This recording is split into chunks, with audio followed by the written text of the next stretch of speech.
براہ راست شو فضل ربی میں ہم آپ سب کو خوش آمدید کہتے ہیں۔ خداوند کا شکر ادا کرتے ہیں کہ وہ امانویل خدا ہمارے ساتھ، یہ ایک ایسا پیغام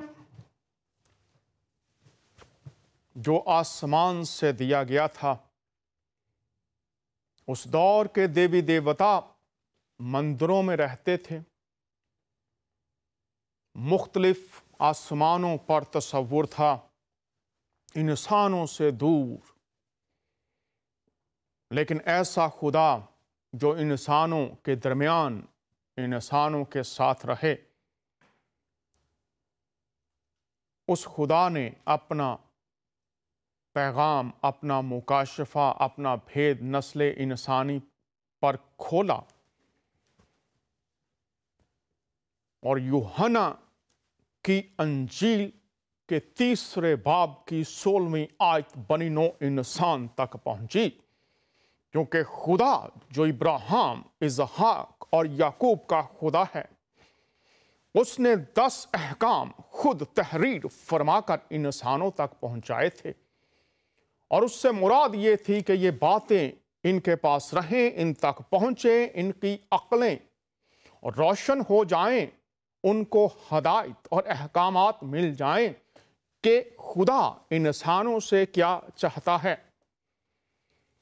انسان مختلف دیوی دیوتاؤں اور خداؤں کی پرستش کرتے ہوئے ڈھونڈتے رہتے تھے کہ خدا ہم سے کیا چاہتا ہے، لیکن بھول بھلائیوں میں رہتے تھے، لیکن خدا نے اپنا پیغام پہنچایا، اور اس بات کا اعلان یوحنا کی انجیل 3 باب اور اس کی 16ویں آیت میں ہے کہ خدا نے دنیا سے ایسی محبت رکھی، ایسا خدا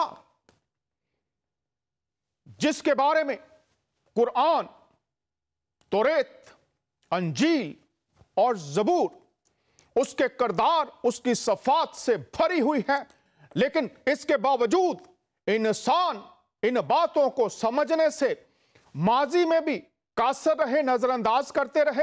جنہوں نے سمجھا برکات پائیں، جنہوں نے نہیں سمجھا آج تک اندھیروں میں ہیں۔ خدا نے دنیا سے محبت رکھی ہے، اور اس محبت کو اگر آپ نے جاننا ہے تو عبرانی زبان میں جو لفظ اس کے لیے استعمال ہوا ہے، اگاپے، ابدی، بے غرض، قربان ہو جانے والی محبت، بچا لینے والی محبت، سنبھال لینے والی محبت، حوصلہ دینے والی محبت، اس زمین پر وہ ہدایت جو انسان کو دی گئی اور وہ ابدیت میں لے جانے والی محبت کا ذکر کیا گیا ہے۔ خدا نے دنیا سے محبت رکھی ہے، اور اس کے جو پیروکار ہیں، وہ خدا جو محبت کا خدا ہے، موت کا نہیں ہے، نفرت کا نہیں ہے، جھگڑوں کا نہیں ہے، اور اس نے اپنا اکلوتا بیٹا بخش دیا۔ وہ دینے والا خدا ہے۔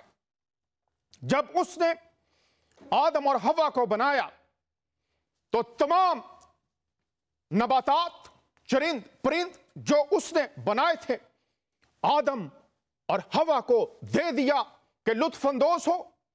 اس دینا اس کا خاصہ ہے۔ آج سمجھنا، انسان کی عقلوں کا روشن ہونا، اس پر سوالیہ نشان ہے۔ اس نے اپنا اکلوتا بیٹا بخش دیا۔ جب بیٹے کی بات کی جاتی ہے تو بہت سے لوگ کہتے ہیں یہ شرک ہے۔ بیٹے کے لیے یہ لفظ بیٹا، کسی کے صلب سے پیدا ہونے والا بچہ، اس کو بیٹا کہا جاتا ہے، لیکن بیٹے کو کئی معنوں میں استعمال کیا گیا ہے۔ حج کے موقع پر کہتے ہیں لاکھوں فرزندان توحید نے حج ادا کیا۔ اب جب یہاں پر بیٹوں کی بات کی گئی ہے، لاکھوں فرزندان، تو کبھی میاں بیوی کا جنسی تعلق اس میں نہیں آتا۔ اس پر ہم آنے والے دنوں میں بات کریں گے، لیکن میں یہاں پر سمجھانا چاہتا ہوں، ہم یہ بھی کہتے ہیں شہرا کا بیٹا، ابن شہرا، شہرا سڑک کا بیٹا جو سفر کرنے والا ہے، اس میں کوئی میاں بیوی اور جنسی تعلق نہیں آتا۔ خدا نے دنیا سے ایسی محبت رکھی، بیٹا کلمہ کہا گیا ہے، متکلم کہا گیا ہے۔ متکلم کا کلمہ جو اس کے منہ سے نکلا ہے، اندر کلمہ اندر ہے،